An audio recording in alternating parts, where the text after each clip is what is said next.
팟캐스트란 인터넷을 통해 듣는 라디오로 이를 통해서는 모든 사람이 자신의 생각을 방송으로 말할 수 있다.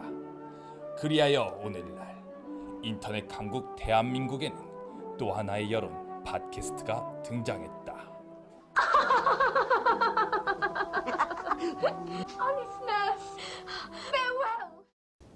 네, 안녕하세요. 팟캐스트에 있는 최형욱입니다. 오늘부터 정현우 기자와 함께 공동 MC를 맡게 됐는데요. 둘이서 하는 만큼 보다 더 유익하고 알찬 팟캐스트를 모아서 여러분들께 소개해드리겠습니다. 자, 그럼 오늘 소개해드릴 팟캐스트를 먼저 듣고 그 다음에 이야기 나눠보도록 할까요? 오늘의 팟캐스트. Sing a happy song. La la la la la. Smurf the whole day long.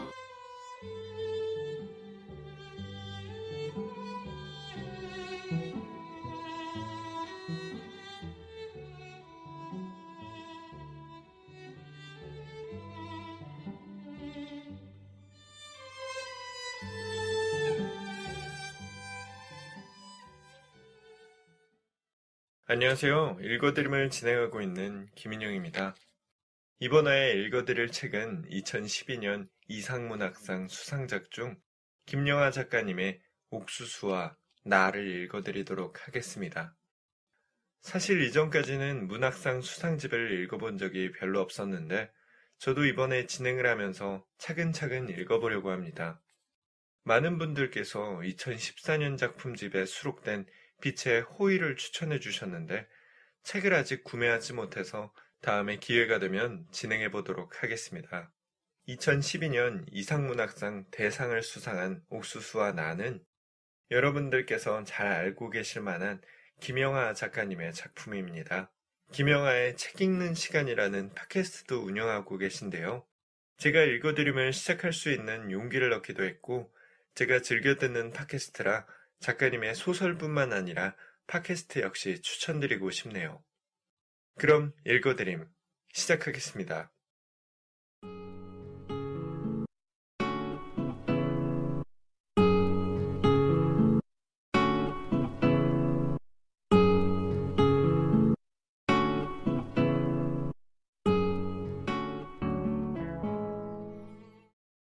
첫 번째. 한 정신병원에 철석같이 스스로를 옥수수라 믿는 남자가 있었다. 오랜 치료와 상담을 통해 자신이 옥수수가 아니라는 것을 겨우 납득한 이 환자는 의사의 판단에 따라 귀가 조치되었다. 그러나 며칠 되지도 않아 혼비백산 병원으로 되돌아왔다. 아니 무슨 일입니까? 의사가 물었다. 닭들이 나를 자꾸 쫓아다닙니다. 무서워 죽겠습니다. 환자는 몸을 떨며 아직도 닭이 자기를 쫓아오는 것은 아닌지 두려워하면서 연신 뒤를 돌아보았다. 의사는 부드러운 목소리로 안심시켰다. 선생님은 옥수수가 아니라 사람이라는 거, 이제 그거 아시잖아요. 환자는 말했다. 글쎄, 저야 알지요. 하지만 닭들은 그걸 모르잖아요. 두 번째. 수지는 먼저 와서 수도쿠를 하고 있었다. 그녀는 수도쿠나 십자말풀이처럼 빈칸에 뭘 채워넣는 퍼즐 게임을 좋아했다. 실력이 많이 늘었네. 어떻게 알아? 보면 알지. 실은 모른다. 밥은 먹었어? 치킨, 데리야키 치킨. 그녀는 다시 수도쿠로 시선을 돌린다. 숫자 몇 개를 빈칸에 더 채워넣더니 옆으로 치웠다. 요즘 어때? 내 질문에 수지는 손으로 귀밑머리를 꼬았다. 대답을 회피하는 그녀 특유의 동작이다. 글쎄, 당신은 어때? 나야말로 글쎄지. 글쎄면 안 되지 않아? 안 될 건 뭐야? 몰라서 물어? 모르겠는데. 이 뻔뻔하고 한심한 인간. 그녀의 눈에서 갑자기 불이 번쩍인다. 나도 모르게 몸이 움츠러든다. 미안해. 미안하면 다야? 글이 안 써져. 안 써지는 걸 어떡해. 글을 써야 돈을 벌고 돈을 벌어야 줄 거 아냐. 우리가 거지야? 웬 비약이야. 누가 거지래? 그녀는 창밖으로 시선을 돌린다. 티슈를 뽑아 코를 푼다. 쫑은 어때? 이름은 안 잊어버렸나 보네. 미안하다고 했잖아. 언제? 좀 전에 했어. 어쨌든 미안하게 됐어. 그녀는 다시 한번 티슈로 눈가를 훔치더니 나를 정면으로 응시한다. 사장이 날 잡아먹으려고 그래. 왜? 회사를 인수하자마자 편집자들이 갖고 있는 계약서 다 제출하라 그러더라. 계약금만 받고 원고 안 넘긴 필자들 명단도. 내 이름도 있겠군. 맨 앞에 있을걸? 사장이 어디서 굴러먹던 놈이라고 했지? 월스트리트. 그렇게 대단한 분이 왜 한국의 코딱지만한 출판사는 인수하셨대? 우리는 작지 않아. 그랬던가? 미국식으로 하겠대. 원고 안 넘기면 2건 씌워서 관타나모로 데려갈 건가? 일단 최후 통첩을 하고 반응이 없으면 소송하겠대. 뭐? 소송? 그래서 당신을 보낸 거야? 최후 통첩하라고? 우리가 한때 한 입을 덮고 자던 사이라는 걸 혹시 모르고 있나? 알아. 미국에서는 그딴 거 신경 안 쓰나 봐. 아니면 이게 더 잘 먹히는 방법이라고 생각하든지. 난 미국이 싫어. 제국주의자들. 나도 좋아하지는 않아. 정말 싫어. 그래서 어떻게 할 건데? 계약금 토해낼 거야? 아니면 새로 데드라인을 협상해 볼래? 둘 다 못하겠다면 우리 회사 변호사가 전화할 거야. 언제부터 출판사가 이렇게 살벌해졌지? 쫑이 아빠, 수지가 갑자기 정색을 한다. 그녀가 나를 그렇게 부를 때는 언제나 심각한 화제, 즉 돈 이야기가 나온다. 이 얘기는 안 하려고 했는데, 안 하려고 했으면 하지마. 앞으로도 영원히. 밀린 양육비는 달라고 안 할게. 다만,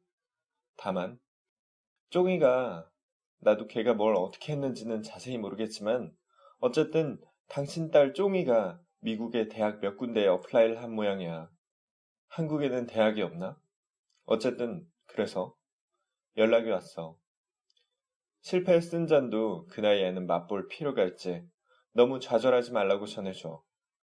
UCLA, 아이오와, 펜실베니아 주립대학, 그리고 뭐 2군데쯤 더 되는데 기억이 안 나네.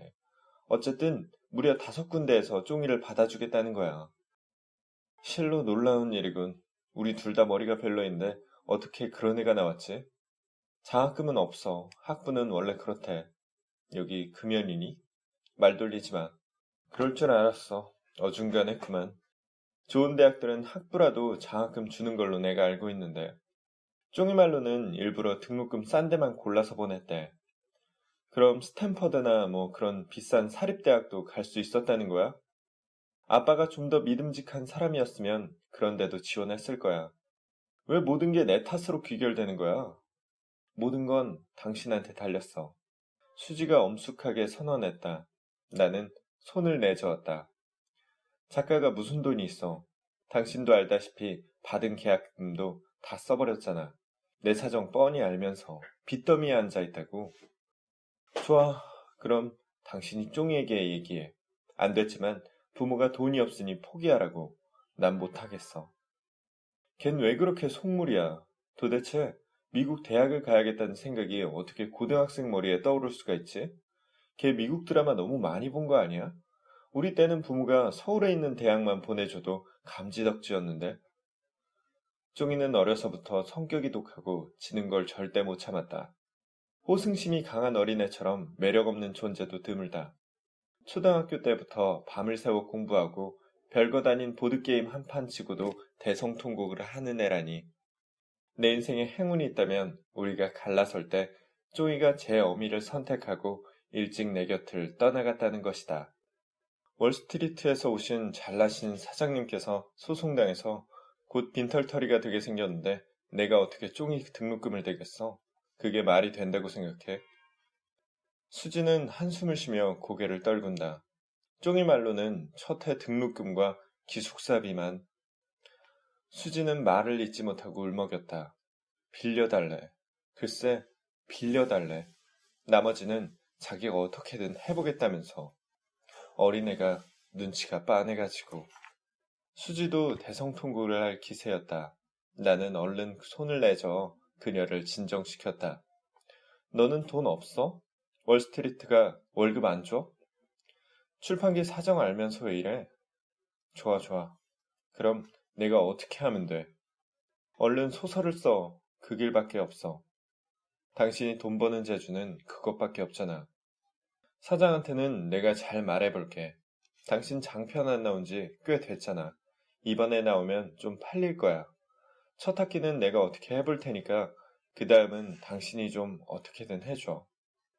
거기는 편집자가 너밖에 없니? 도대체 전 남편 원고를 받아오라고 시키는 사장이 어딨냐? 내가 분통을 터뜨리자 수지는 나를 다독였다. 화만 내지 말고 한번 잘 생각해봐. 당신은 좋은 작가야. 데뷔작의 영광을 다시 재현해보는 거야. 자꾸 도망 다니지 말고 제대로 좀 써봐. 이게 어쩌면 좋은 기회일 수도 있잖아. 난 도망 다닌 적도 없고 제대로 안 쓴 적도 없어. 매번 할 수 있는 한 최선을 다했다고. 그래, 그랬지. 수지는 건성으로 맞장구를 쳤다. 혹시 지금 뭐 쓰고 있는 거 없어? 응? 이렇게 물어올 때는 영락없이 필자 관리하러 온 편집자다. 글쎄, 하나 있긴 한데 아직은 비밀이야. 비밀이라는 것 보니까 뭔가 괜찮은 거 쓰고 있나 봐. 뭐, 다 써봐야 알지. 열심히 쓰고 있기는 해. 모든 작가는 편집자에게 이렇게 거짓말을 한다. 뭔데 그래? 나한테만 살짝 알려줘. 모든 편집자는 이렇게 작가의 말을 믿는 척한다. 나는 그냥 떠오르는 대로 아무렇게나 둘러댔다. 일제시대의 유랑 공마당 얘기인데 이걸 라틴 아메리카풍의 마술적 리얼리즘으로 푸는 거야. 구상을 편집자에게 말할 때는 마술적 리얼리즘이나 초현실주의를 슬쩍 언급해주는 게 좋다. 그러면 편집자는 자기 마음대로 스토리를 상상하기 시작하고 곧 그것을 마음에 들어한다. 재미있을 것 같은데? 전처까지도 이렇게 넘어가는 것을 보라. 이게 바로 마술적 리얼리티즘의 마술적이면서도 리얼한 힘이다. 근데 이 공마단 최후의 생존자가 뉴욕에 살고 있대. 한번 취재를 해야 되는데 너도 알다시피 뉴욕이 무슨 A 이름도 아니고 또 비싸기는 좀 비싸냐. 가서 생존자를 찾아낸다는 보장도 없고 그러다 보니 영 진도가 안 나가네. 아무리 마술적 리얼리즘이라도 어느 정도 팩트가 뒷받침돼야. 수지가 눈을 반짝이며 테이블에 몸을 붙여왔다. 우리 사장이 맨해튼에 집이 하나 있어. 원래는 왔다 갔다 하면서 지내려고 사놓은 스튜디오 아파트인데 요즘 서울에 있으니까 비어있어. 내가 한번 알아봐 줄까? 당신 소설 쓰러 간다고 하면 아마 흔쾌히 빌려줄 거야. 근데 너 사장에 대해서 너무 잘한다. 갈 거야, 말 거야? 사장한테 일단 물어봐야 되지 않아? 먼저 당신 의견을 말하라니까. 꼭 너희 집 같다? 자꾸 이런 식으로 나올 거야? 알았어. 갈게. 가면 되잖아. 잘 생각했어. 좋은 기회잖아. 근데 너희 사장 유부남이야? 자꾸 왜 이래, 찌질하게. 그것만 말해줘. 궁금해서 참을 수가 없어. 유부남이야? 별거 중이야. 별거 중이래가 아니고. 말꼬투리 잡지 마. 별거 중이라. 말은 다들 그렇게 하지. 수지가 발끈했다. 쫑이한테 부끄럽지도 않아?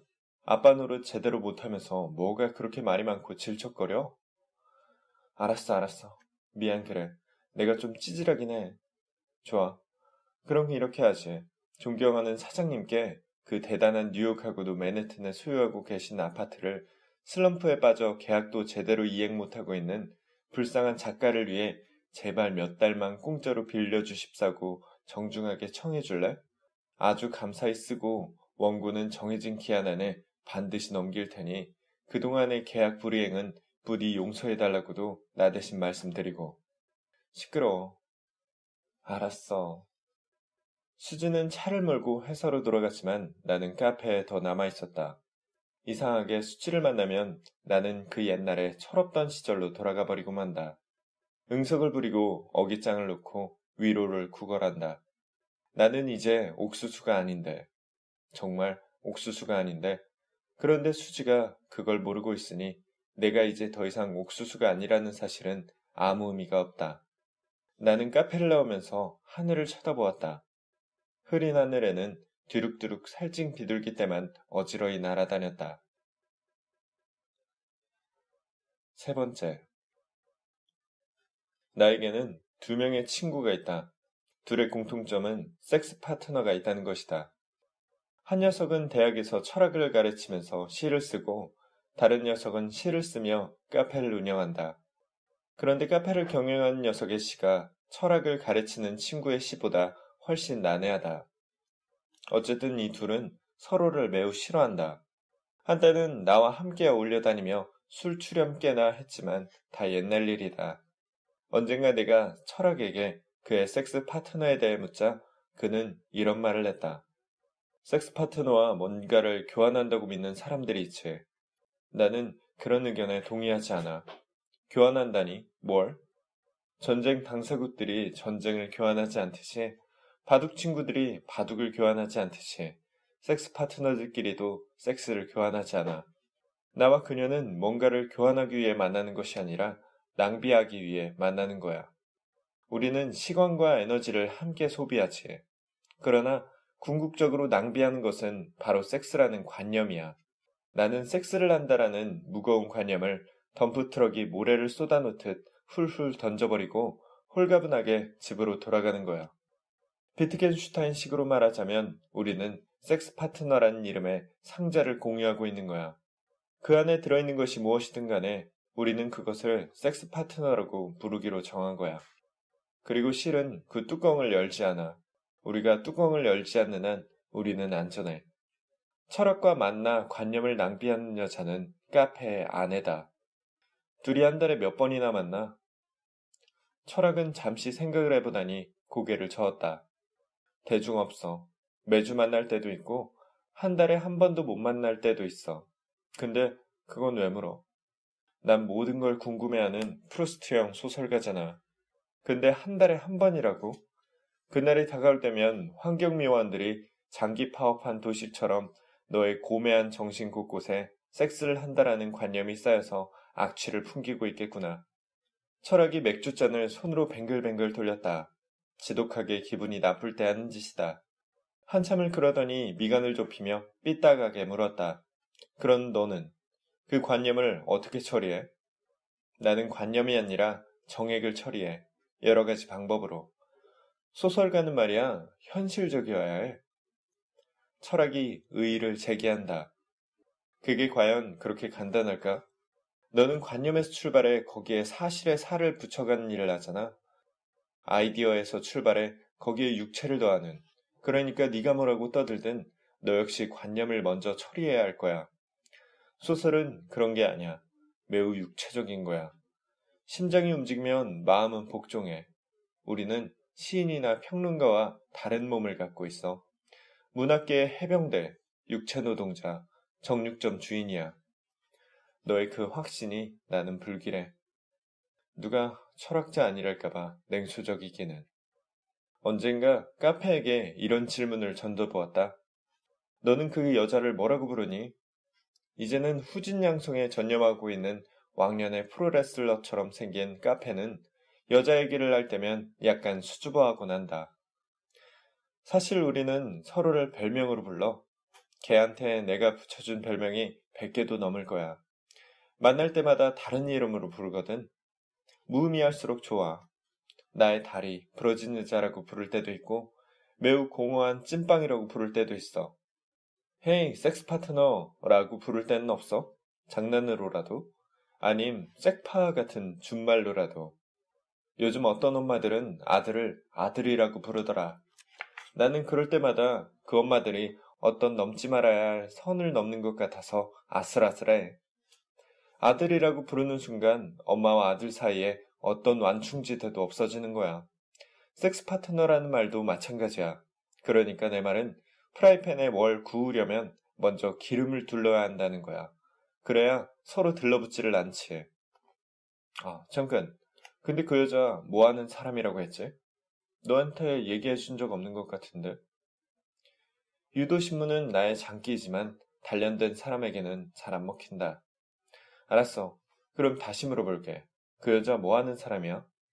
여군 장교야. 정말? 내가 주말마다 차를 몰고 강원도로 가. 근무지는 최전방이야. 좁은 동네라서 소문이라도 나면 곤란하니까 그녀는 사복으로 갈아입고 변장 수준의 화장을 한 다음 좀 더 후방에 있는 도시로 나와서 나와 접선을 하지. 그랬군. 난 어릴 때부터 유니폼 입은 여자들이 좋았어. 그의 몸짓은 더욱 수줍어진다. 유니폼을 입은 여자라는 말도 일종의 기름 같은 건가? 맞아. 덕분에 나는 유니폼 입은 여자를 좋아하는 남자로 살 수 있는 거지. 역시 소설가라 그런지 금방 이해하는군. 그 여자는 너와 만날 때 사복을 입지 않아? 물론 사복이지. 하지만 그녀가 나를 위해 옷을 갈아입고 왔다는 것. 그게 나를 흥분시킨다고. 다른 여자들은 옷을 입고 남자를 만나러 오지만 그녀는 옷을 갈아입고 오는 거야. 자기 말에 취해 주저리주저리 떠들고 있는 카페는 자기 아내가 철학과 주기적으로 만나 섹스를 한다라는 무거운 관념을 던져버리고 온다는 것을 모르고 있다. 고래로 이런 진실은 남편이 가장 늦게 알게 된다. 카페의 아내와 철학 역시 카페가 최전방에서 여군 장교와 프라이팬에 기름을 두른다는 것을 모른다. 그들은 그저 카페가 낚시에 미쳐 있다고 믿고 있다. 4번째. 수지가 전화를 걸어왔다. 사장이 날 만났으면 한다는 것이다. 같이 오는 거야? 아니, 혼자 가겠대. 사장은 허리가 잘록 들어간 군청색 재킷에 흰색 바지를 입고 젓갈색 로퍼를 신고 있었다. 부모 잘 만난 강남의 철부지 같은 행색이었다. 출판사보다는 골프숍을 운영한다고 하는 쪽이 더 그럴듯한 용모였다. 눈은 큰데 코와 입은 작았고 눈 아래로 다크서클이 심해서 너구리를 연상시켰다. 우리는 삼청동의 와인바에 앉아 햄과 치즈를 안주 삼아 보르도를 마셨다. 출판계의 불황, 한국 정치의 난맥상 같은 그저 그런 화제들이 잠깐씩 테이블에 올라왔다 금세 사라졌다. 박 선생님. 네? 사실 제가 박 선생님의 열렬한 팬입니다. 행여나. 나는 아무 대꾸도 하지 않고 애매한 미소만 지었다. 그러자 사장은 들고 온 쇼핑백을 들어 테이블 위에 올려놓았다. 그게 다 뭡니까? 뭐긴요. 다 박 선생님 책이죠. 사인 받으려고 다 가지고 왔습니다. 얼핏 보기에도 내 데뷔작부터 최근작까지 망라되어 있는 것 같았다. 수지가 들려보냈겠지. 나는 의심의 눈초리를 거두지 않고 그가 쌓아놓은 책들 중 몇 권을 집어들어 판권면을 살폈다. 놀랍게도 모두 초판 1쇄였다. 설마 모두 초판인가요? 네, 정말 팬이라니까요. 너구리가 쑥스러운 듯 뒤통수를 긁었다. 볼에 발그레 홍조까지 띄면서. 나는 자세를 고쳐 앉고 한 권 한 권에 사인을 하기 시작했다. 그의 말대로 책은 모두 초판이었다. 흥미로웠던 것은 책의 여백에 빽빽하게 적은 메모들이었다. 내가 좀 자세히 살펴보려 하자 그가 화들짝 놀라며 손사래를 쳤다. 제발 그건 보지 마십시오. 객지 생활하다 보니 외로워서. 선생님 책을 읽다 보면 떠오르는 생각들이 많아 잊어버리지 않으려고 그때그때 끄적이다 보니 귀한 책의 낙서를. 감상 같은 걸 책 여백에 적어 놓으시는군요. 아니, 그런 것은 아니고 외람됩니다만 나라면 어떻게 썼을까 하는 구상 같은 것이랄까요. 소설을 볼 때마다 나름의 스토리를 상상하는 그런 버릇이 어릴 때부터 있었던 터라 소설을 직접 써보지는 않으셨고요. 제가 어떻게 감히 그냥 나름대로 플롯을 짜보고 그러는 수준입니다. 미국에서 이렇게 모두 초판으로 사모으신 건가요? 다는 아니고요. 한국에서 산 것들도 있어요. 뉴욕에 있을 때는 제가 박 선생님 책을 좋아하는 걸 아는 친구가 새로 나올 때마다 사서 붙여주었지요. 좋은 친구분을 두셨네요. 나는 무려 13권이나 되는 책에 모두 사인을 했다. 자신이 낸 모든 책을 초판으로 갖고 있고 게다가 책 갈피갈피마다 빼곡이 메모를 적어놓은 독자를 실현한 작가는 없을 것이다. 게다가 그 독자가 출판사를 새로 인수한 사장이라면 더 바랄 나위가 없겠지. 동세대에 박 선생님 같은 작자가 있다는 게 저 먼 나라에서 얼마나 위안이 되었는지 모르실 겁니다. 아, 감사합니다. 이런 찬사는 몇 년 만에 처음이어서 좀 어리둥절했다. 사장은 자신이 읽은 내 책에 대해서 떠들어대기 시작했다. 작가라고 자기가 쓴 책의 내용을 전부 기억하는 것은 아니다. 독자 역시 잊어버리거나 엉뚱하게 기억한다. 따라서 작가와 독자가 만나서 책 이야기를 하다 보면 언제나 다소 뜨악한 분위기로 흘러가게 된다. 이렇게 어긋난 일에 익숙해져 있었지만 사장과의 대화는 유독 많이 엇갈렸다. 내 책의 여백에 자기 나름의 대안적 스토리를 자꾸 적어놓다 보니 마치 그것이 원래 스토리였던 것처럼 착각하고 있는 것 같았다. 아니면 내가 잘못 기억하고 있는 것일 수도 있다. 이제 나는 그런 일에 별로 개의치 않는다. 독자가 어떻게 기억하고 있든 그게 나와 무슨 상관이란 말인가. 이 부장한테 듣기로는 수지를 말하고 있는 것이었다. 새로운 장편을 구상하고 계시다고 들었습니다. 아, 그거요? 그게 아직 다 무르익은 건 아닌데 제가 듣기로는 네, 일제시대 공마단 얘기를 한번 써보려고. 근사합니다. 사실 저는 이 부장에게 듣자마자 무릎을 쳤습니다. 바로 이거다. 공마단. 사장이 엉덩이를 들썩이며 말했다. 그러자 오히려 내가 불안해졌다. 아니, 일제시대 공마단 얘기를 누가 관심 있어 하겠습니까? 안 팔릴 것 같은데요. 상관없습니다. 팔리든 안 팔리든 낼 소설은 내야죠. 아, 그렇다고 열심히 안 팔겠다는 말씀은 아닙니다. 최선을 다해서 선생님의 명성에 누가 되지 않도록 하겠습니다. 하지만 팔리지 않는다 해도, 아니, 이 작품 때문에 설령 출판사가 망한다 해도 저는 반드시 내고야 말겠습니다. 망해서는 곤란하지요. 제가 골드만삭스에 있었다는 얘기 혹시 들으셨습니까?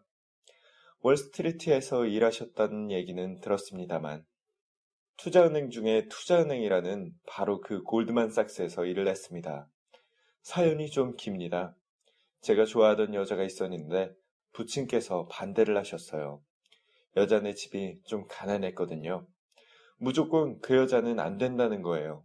그래서 여자를 데리고 제가 무턱대고 미국으로 건너간 겁니다. 돈 벌어오면 될 거 아니냐고. 그렇게 집을 뛰쳐나온 지 5년 만에 제가 딱 30억을 벌어서 집으로 돌아갔습니다. 30억이요? 골드만삭스 같은 은행은 겉보기에는 화려하죠. 아르마니 양복에 흰 셔츠를 입은 뱅커들이 마호가니 탁자에 앉아서 고객들을 상대하는 장면들을 흔히들 상상합니다. 저희들은 그놈들을 솔저라고 부르지요. 가장 밑바닥에서 남의 돈을 굴려서 돈을 벌어오는 일종의 하급 일꾼들입니다. 갤리선의 노잡이라고도 합니다. 골드만삭스 직원들이 건배할 때 뭐라고 하는지 아십니까? 뭐라고 하나요? OPM이라고 합니다. 무슨 뜻인가요? Other people's money, 즉 남의 돈 만세라는 뜻이죠. 월스트리트의 뱅커들은 모든 것을 남의 돈으로 합니다.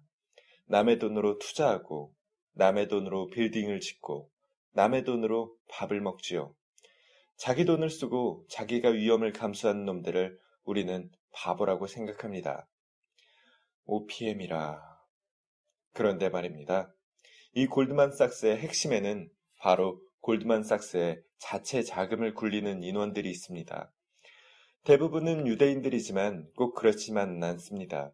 이 친구들은 갭 티셔츠에 리바이스 501 청바지를 입고 출근해서 햄버거를 먹으며 키보드를 두들깁니다. 그러나 이들이야말로 골드만삭스가 가장 신뢰하는 직원들입니다.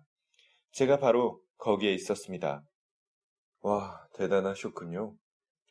제가 왜 이런 얘기를 박 선생님께 드리느냐 하면 말이죠. 박 선생님이야말로 우리 회사의 핵심 자산이자 최고의 인적 자원이란 뜻입니다. 솔저, 갤리선의 노잡이가 아니라는 거죠. 선생님의 책을 내는 일이라면 저는 OPM 필요 없습니다. 제 전 재산을 털어서라도 내겠다는 겁니다. 하지만 아시다시피 최근 들어 제 책은 별로 팔리지도 않고 선생님 그만하십시오. 그때는 전임 사장하고 일하셨지 않습니까? 그러나 이제는 제가 경영자입니다. 제가 월스트리트에서 배워온 것은 딱 하나입니다. 뭔지 아십니까? OPM? No. 그는 단호하게 고개를 가로저었다. 결국 기업의 가치는 사람으로부터 나온다는 것입니다. 제가 한국에 들어와서 출판사들을 인수하러 시장을 돌아다닐 때 매물이 여럿이 있었습니다. 이 회사보다 재정 상태 튼튼하고 백리스트 좋은 회사 많았지만 저는 박 선생님 이름 석자 보는 순간 결정을 내렸습니다. 왜? 이 회사를 사면 저는 바로 이 책들의 저자. 그는 옆에 쌓아놓은 책들에 선서하듯 손을 얹었다. 의 동반자, 그의 발행인이 될 수 있는 것이니까요. 단돈 20억의 말입니다. 이게 믿어지세요?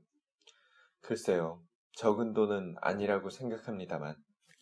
돈은 중요하지 않습니다. 더 늦기 전에 제가 정말 좋아하는 일을 하자고 결심을 한 겁니다. 책과 문학, 작가를 사랑하는 재능 없고 무능한 돈벌레가 할 수 있는 가장 영광된 일이 무엇이겠습니까? 이것밖에 더 있습니까? 안 그렇습니까? 그의 침이 내 얼굴까지 튀었다. 선생님. 네? 좋은 소설 하나만 써주십시오. 선생님의 귀한 글에 감히 제 이름 석자를 박아 서점에 깔리는 그날까지 오매불만 기다리겠습니다. 알겠습니다. 최선을 다해보시오.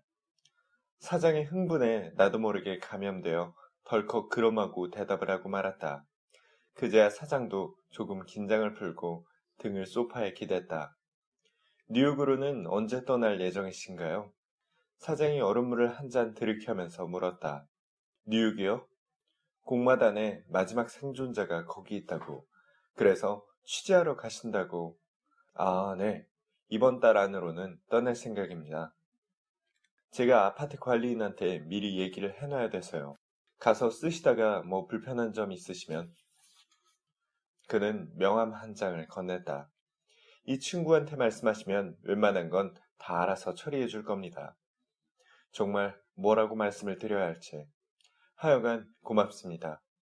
위치가 끝내줍니다. 월스트리트가 있는 파이낸셜 디스트릭트와 소호, 이스트빌리지의 중간쯤 되는 지역입니다. 요즘 불쑥불쑥 올라가는 멋대가리 없는 콘도가 아니라 아주 고풍스러운 전통의 브라운스톤 아파트입니다. 호두나무 몰딩에 벽난로에 하여간 작가가 가서 글쓰기에는 딱인 곳입니다. 근처에 식당들도 많아서 생활하시기에 편리할 겁니다. 우리는 와인바를 나왔다. 맥주나 한 잔 더 하자는 사장의 제안에 따라 근처 카페로 이동하는 중에 사장에게 전화 한 통이 걸려왔다.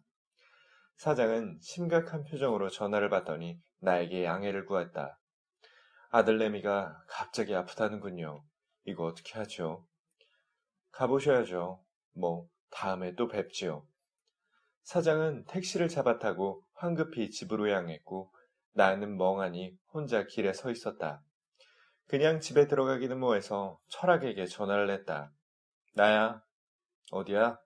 삼청동. 뭐해? 사장을 만났는데 말이야. 뭐래? 내 광팬이래. 다 아는 수작이지. 글쎄, 재수씨하고는 어떻대? 아닌 것 같아. 물어봤어? 그걸 어떻게 물어봐? 그런데 어떻게 알아? 그냥 느낌이 그래. 그런 사람 아닌 것 같아. 사장은 어디 갔어? 애가 아프다며 집에 갔어. 무슨 팬이 그래? 애가 아픈데 그럼 어떡해? 집에서 전화가 오더라고. 그래서 뉴욕에는 가기로 했어?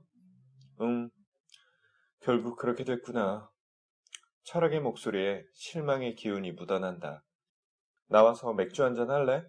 아니, 나 내일 아침에 일찍 나가야 돼. 그래, 그럼 잘 자. 택시를 잡으려고 했지만 여의치가 않았다. 5대 정도의 택시가 손님을 태우고 내 앞을 지나갔다. 나는 수지에게 전화를 했다. 수지는 한참 만에야 전화를 받았다. 어디야? 어디 좀 나가는 길이야. 이 밤중에 어디를? 자기가 내 남편이야 뭐야. 맞아. 내가 참견한 일이 아니지. 참, 우리 사장은 잘 만났어? 왜 과거형으로 물어? 뭐? 잘 만났냐고 물었잖아. 잘 만나고 있냐가 아니라 나는 사장하고 헤어졌다는 말 안 했는데. 아, 그래? 그럼 아직 같이 있는 거야? 수지는 아직 순진한 구석이 있다. 거짓말에 서툴다. 아니, 사장은 갔어. 애가 아프대. 아, 그래? 애가 정확히 1차 끝나고 막 2차 시작하는 시점에 아프더라고. 삐딱하기는 예리한 거지. 수지야, 왜? 수지의 말꼬리가 짜증스럽게 올라간다. 아니야. 말해. 사장이 도대체 왜 내 원고를 그렇게 받으려고 하는 거냐? 당신 소설 좋아한대. 돈밖에 모르는 사람인 줄 알고 만났더니 그런 사람같이 보이지는 않았는데 헤어지고 나서 생각해보니 역시 돈밖에 모르는 사람이 맞는 것 같고, 그런데 왜 그런 사람이 잘 팔리지도 않을 내 소설을 받으려고 하는 건가 싶어서 말이야. 그 사람 돈벌이에는 동물적인 감각이 있어. 맨손으로 집 나가서 5년 만에 30억을 벌었다잖아.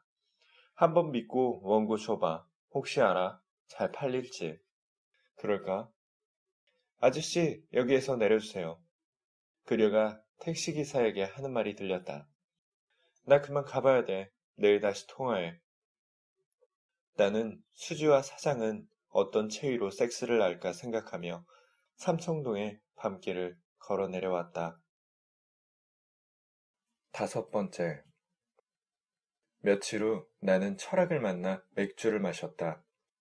철학은 수지와 나눈 이야기를 다 듣더니 물었다. 그래서 뉴욕에 갈 거야? 아니, 나는 고개를 저었다. 간다고 했다면서. 그래야 수지가 날 놔줄 테니까. 그 사람 집요한 건 너도 알잖아. 원하는 게 있는 여자는 다 집요하지. 그래? 뉴욕에는 왜 안 가겠다는 거야? 들어봐. 나는 일종의 딜레마에 빠져 있어. 내가 뉴욕에 가서 끝내주는 소설을 썼다고 쳐보자고. 말처럼 쉽진 않겠지. 그냥 가정이잖아. 철학자가 왜 이래? 가정 몰라? 가정. if. 알았어. 그래서? 내가 영혼을 걸레처럼 쥐어짜서 쓴 소설 덕분에 수지는 회사에서 능력 있는 편집자로 인정을 받겠고, 수지와 내연의 관계에 있는 사장은 떼돈을 벌겠지. 잠깐, 재수씨하고 사장하고 그런 사이 아니라며? 그런 사이 맞아. 확실해. 정말이야? 내 육감은 속일 수가 없어. 월스트리트에서 떼돈을 벌어왔다는 작자가 뭐가 아쉬워서 애딸린 40대 이혼녀하고, 너는 뭐가 아쉬워서 세상에 하고 많은 여자 중에 친구 마누라하고 섹스를 하니? 그 새끼 내 친구 아니야. 그리고 우리는 섹스를 하는 게 아니라 섹스를 한다라는 관념을 함께 처리하고 있는 거래도. 이래서 철학이 외면을 당하는 거야, 이 사람아. 어쨌든 내가 어렵사리 쓴 소설이 잘 팔리기라도 하면 전처와 정부의 배를 불리게 되는 거야. 그렇겠지. 그런데 만약 안 팔리면 나를 술자리 안주 삼아 씹어대겠지. 그 인간은 작가로서 끝났다. 이혼하기를 정말 잘했다. 그것도 소설이라고 쓰고 있냐? 그런 진부한 소설로 21세기에 살아남겠냐? 어쩌고 저쩌고. 자학하지 마. 자학이라니. 이건 가정이라니까. if. 어쨌든 정말 딜레마구나. 잘 써도 낭패, 못 쓰면 개쪽. 그러니까 안 쓰는 게 최선이야. 안 쓸 수도 없게 됐잖아. 그 골드만삭스의 수전노가 너를 상대로 소송을 하겠다며? 계약금 반환 소송을 걸겠지. 샤일락 같은 놈. 사기로 걸 수도 있어. 사기라니. 내가 무슨 사기를 쳤단 말이야? 책을 쓸 의사가 전혀 없으면서도 거액의 계약금을 받아갔으니 사기라고 주장할 거야. 사기라면 형사사건이 되지. 그러니까 사기로 일단 걸고 민사소송도 동시에 진행하는 거야. 그럼 그 개자식은 출판계에서 매장될걸? 작가를 사기로 거는 출판사하고 누가 계약하겠어? 그래도 민사소송은 하겠지. 그 자식은 분명 내 재능을 질투하고 있어. 수지를 차지하기 위해서는 내 무능을 폭로해야만 하지. 그래서 일부러 수지를 보낸 거야. 덫을 놓은 거지. 비겁한 놈. 내가 쉽게 당할 줄 알고. 재수씨가 그렇게나 대단한 여자야? 눈에 뭐가 쓰인 거지. 뭐 뾰족한 수가 있어? 사장을 만나서 단판을 지을까 해. 응해줄까? 응할 거야. 그런데 말이야, 작가가 소설 쓰면 결국 작가 자신한테 좋은 건 아니야? 내막이 어찌됐든 세상에 나오면 그건 네 소설이잖아. 넌 그러니까 순진하게 자본가에게 이용당하는 거야. 난 국립대학 교수야. 나라 돈을 받는다고. 시집은 내 돈으로 내고. 잘났다. 그래, 사장 만나서 뭐라고 할 건데? 배짜라고 할 거야? 거절할 수 없는 제안을 하는 거지. 그거 대부에서 돈 콜로네오가 하는 대사 아니야? 맞아. 그 거절할 수 없는 제안이 뭔데? 수지와의 관계를 눈 감아주겠다고 하는 거야. 절대로 수지 앞에 나타나지도 않겠고, 심지어 쫑이 결혼식 같은 가족 행사에도 영원히 불참하겠다고 말이야. 그럴 테니 계약은 없던 걸로 하자. 나는 정말이지 당신 출판사에서 책을 내고 싶은 생각이 털끝만큼도 없다. 그러느니 차라리 펜을 꺾겠다. 재수씨나 쫑이 앞에 안 나타나는 건 사실은 네가 원하는 바잖아. 넌 재수씨도 싫어하고 쫑이한테도 정이 없잖아. 그걸 사장이 모를까? 거절하기 아주 쉬운 제안 같은데? 사장이 그걸 알까? 왜 모르겠어. 수지와 가깝다면 알고 있을 거고, 수지와 아무 관계가 없다면 헛발질이고, 사장이 수지를 좋아한다는 확증도 없잖아. 없지. 그럼 이러는 건 어때? 어떻게? 사장이 도저히 제정신으로는 출판할 수 없는 난해하고 어지러운 소설을 쓰는 거야. 제임스 조이스의 율리시스 같은 걸 써버려. 한 1000페이지쯤 되고 이렇다 할 줄거리도. 네, 감미로운 목소리가 매력적이었던 책을 읽어주는 팟캐스트 읽어드림이었습니다. 사실 팟캐스트라고 하면 시의성이 좀 있거나 혹은 방송에서 다룰 수 없는 주제를 가지고 팟캐스트를 하는 경우가 있는데요. 이와는 달리 그 팟캐스트 읽어드림은 지친 일상을 조금 위로할 수 있는 힐링 팟캐스트라고 볼 수 있겠죠. 실제로 이 팟캐스트에 관련된 댓글을 보면 확실하게 알 수 있는데요. 그래서 저희가 인상 깊었던 10가지 댓글에 대해서 추려보았습니다. 화면에서 함께 보시죠. 네, 첫 번째 댓글이네요. 너무 아름답습니다. 저는 지금 한 달간 바르셀로나로 여행 중입니다. 1시간 전쯤에 시내에서 멋진 기타 콘서트를 다녀와서는 숙소 테라스에 앉아 읽어드림을 들으며 이보다 더 좋을 순 없다라고 생각합니다. 이곳에 온 후로는 책 읽어드림을 처음부터 다시 듣습니다. 특별히 오늘 밤은 음악과 만나져서 눈물이 핑 돌 정도로 온몸이 열려 있습니다. 아마도 기타의 선율과 그리고 읽어드림의 정성과 그리고 이 바르셀로나의 밤의 아름다움이 모두 한 지점에 어울려져서 아닌가 생각합니다. 온디를 하는 젊은이로구나 라고만 생각했는데 고맙다는 이야기를 이제서야 하고 싶네요. 다시 한번 감사드립니다. 정말 그런 것 같네요. 유럽 여행길에 따뜻한 목소리로 읽어주는 한 권의 책 때문에 커다란 감동을 느끼셨던 것 같습니다. 타국에선 사실 한국말만 들려도 기분이 좋아지곤 하는데 분위기 있는 바르셀로나에서 감미로운 한국말을 들었다고 하니 그 감동이 얼마나 클지 상상이 가는데요. 그만큼 좋은 책을 다뤘었나 보죠. 네, 다음 댓글입니다. 우연히 듣게 됐는데 학교 아침 방송 시간에 틀어줬던 거여서 신기했어요. 요즘 학교 아침 방송에서는 팟캐스트를 틀어주나 보죠. 너무 재밌게 듣고 있고요. 목소리 좋으세요. 좋은 책 읽어주셔서 감사합니다. 제가 다닐 때만 해도 학교에서 팟캐스트, 라디오 이런 것은 상상도 못했는데 요즘에는 학교 아침 방송으로도 팟캐스트를 틀어주나 봅니다. 네, 다음 댓글입니다. 올려주시는 팟캐스트 매번 잘 듣고 있습니다. 이번 주 팟캐스트를 듣고 다니 왠지 없어지는 소포 상자가 많아질 것 같아 걱정이 되네요. 편안한 목소리로 또박또박 읽어주셔서 너무 좋아요. 읽어드림에서 몇 번 소개됐던 김영하 작가님의 책 읽는 시간에서 빌 브라이언슨의 발칙한 유럽 산책을 잠깐 들어봤는데 너무 재밌더라고요. 기회가 된다면 읽어드림을 통해서 발칙한 유럽 산책의 나머지 부분도 만나보고 싶습니다. 김영하 작가님의 책 읽는 시간이라는 팟캐스트에서 읽었던 책을 여기 읽어드림에서 다시 한번 들어봤으면 좋겠다라는 이런 말은 참 캐스터 입장에서는 최고의 칭찬이 아닐까 생각합니다. 그만큼 목소리가 좋으셔서 이러한 팬들이 생기지 않나 싶습니다. 팟캐스트 리뷰란에 수차례 감상을 적다 계속 실패하고 이곳으로 검색해 들어왔어요. 먼저 새로 방송을 듣게 된 청취자로서 큰 감사를 전하고 싶어요. 멀리 외국에 나와 있어서 한국 책들을 구하기가 쉽지 않아 아쉬웠는데 책을 읽어주는 팟캐스트들을 요사이 찾아 들으면서 신세계를 경험하는 기쁨을 느낍니다. 정말 고맙다는 인사와 더불어 부탁 하나만 드려도 될까요?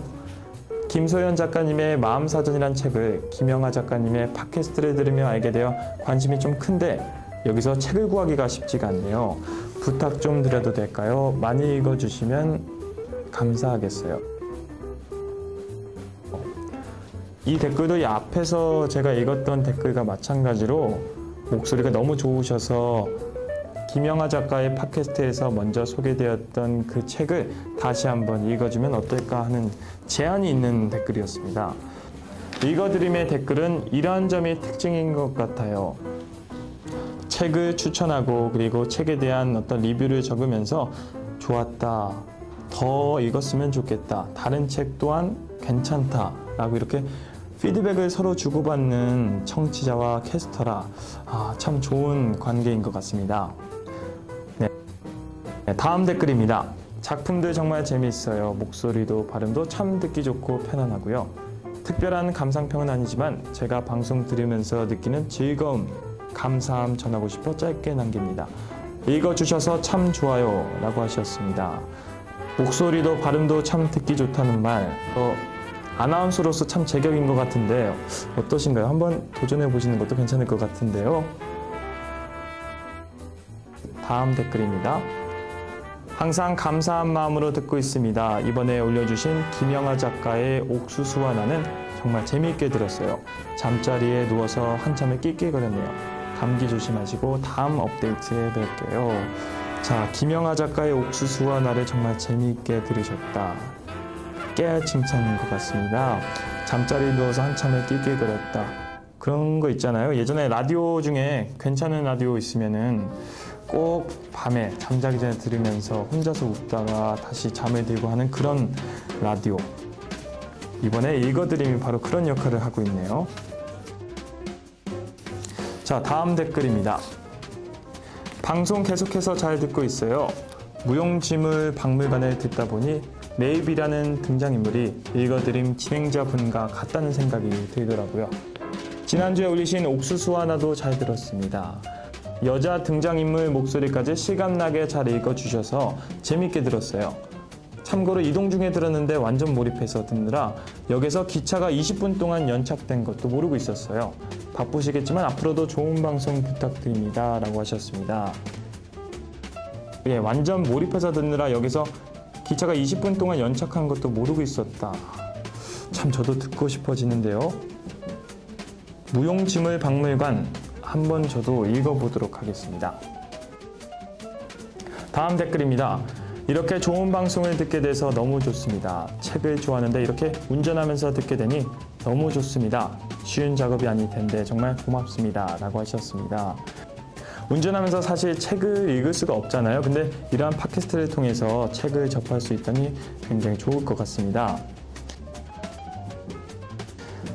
네, 이번 사연은 조금 특이한 것 같습니다. 안녕하세요. 반갑습니다. 여기는 네덜란드입니다. 이곳 언어는 아직 서둘러서 한글 책을 많이 읽고 싶었지만 이북에는 없는 책도 많고 배송하자니 비용도 만만치 않던 차에 한국에 있는 친구의 추천으로 읽어드림을 시작했습니다. 한국 친구의 추천으로 시작했다고 하네요. 좋은 에세이를 선별해서 담백한 목소리로 읽어주시니 얼마나 좋은지 모릅니다. 특히 제가 디자인 전공인데 좋아하는 하라케냐 씨의 에세이도 만날 수 있어서 정말 반가웠습니다. 네덜란드에서 온 댓글인데요. 굉장히 좀 이색적이죠. 그 타지에서 생활하느라 조금 힘들 텐데 그것을 이 읽어드림을 통해서 조금이나마 위안을 받는다라는 메시지였습니다.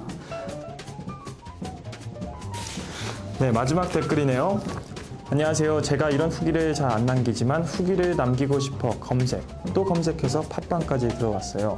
듣게 된 지는 꽤 됐습니다. 주로 잠자기 전에 듣기 시작했는데 이제는 습관이 돼서 팟캐스트 켜질 않으면 잠이 들 수가 없을 정도가 되었어요.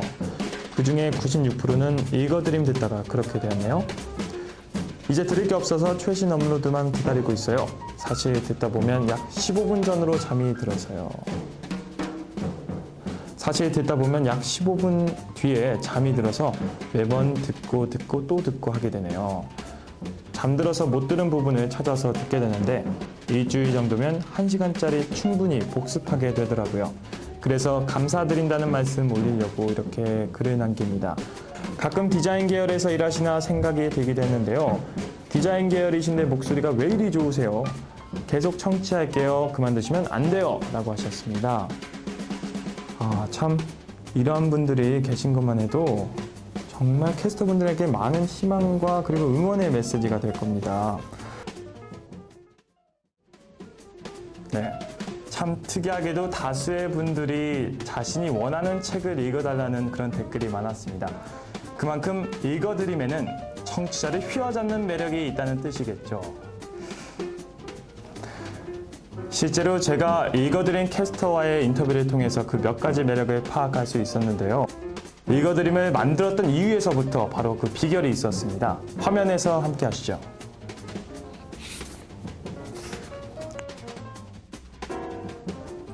먼저 첫 번째로 팟캐스트의 동기에서부터 알 수 있었는데요.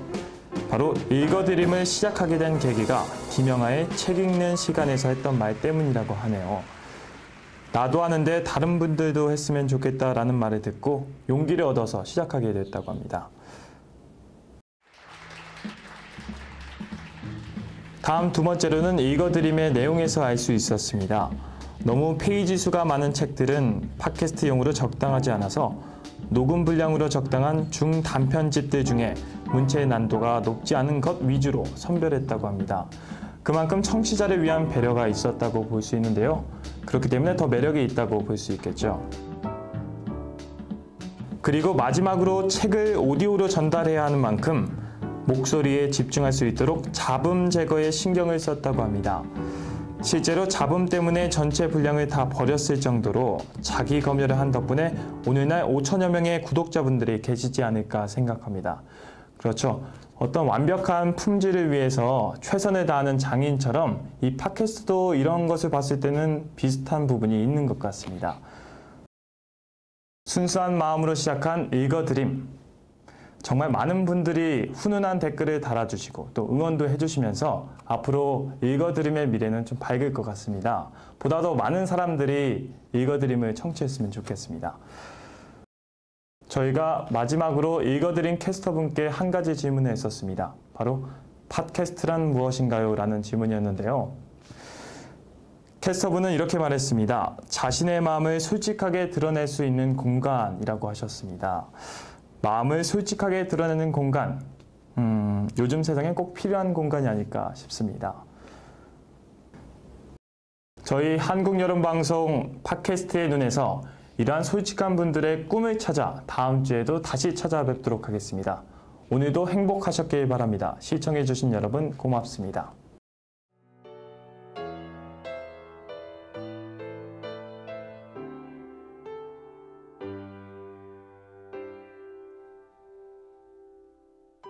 보일 듯 말 듯 가물거리는 안개 속에 쌓인 결 잡힐 듯 말 듯 멀어져 가는 무지개와 같은 길 그 어디에서 날 기다리는지 둘러보아도 찾을 수